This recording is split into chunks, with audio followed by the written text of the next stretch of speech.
শুক্রবার প্রধানমন্ত্রী নরেন্দ্র মোদী বলেছেন যে ভারত একটি সাংস্কৃতিক নবজাগরণ প্রত্যক্ষ করেছে এবং অযোধ্যায় রাম মন্দির, কাশী বিশ্বনাথ ধাম নির্মাণ এবং উজ্জয়নে মহাকাল মহালোকের সম্প্রসারণ জাতির জাগরণ প্রতিফলিত করে।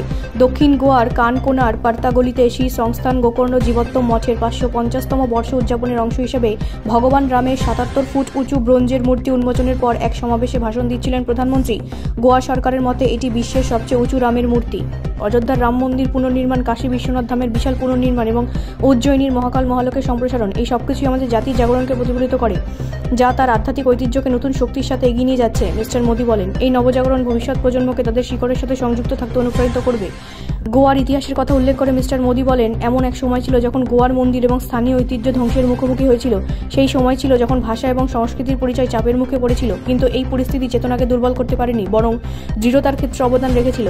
এটাই গোয়ার অনন্যতা। প্রতিটি পরিবর্তনের মধ্যে দিয়ে এর সংস্কৃতি তার মূল সারাংশ সংরক্ষণ করেছে এবং সময়ের সাথে সাথে নিজেকে পুনরুজ্জীবিত করেছে। প্রধানমন্ত্রী আরও বলেন, মঠের প্রশংসা করে মিস্টার মোদী বলেন, গত 550 বছর ধরে এই প্রতিষ্ঠানটি সময়ের অগণিত ঘূর্ণিঝড় সহ্য করেছে।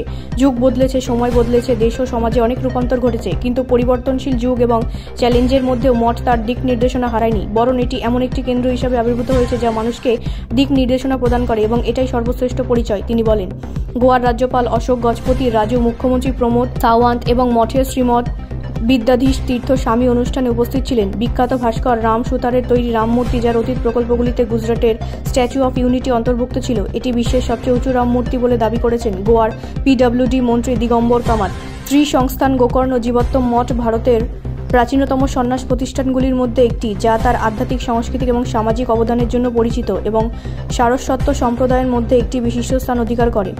ব্যুরো রিপোর্ট, রাষ্ট্রীয় প্রসার বাংলা।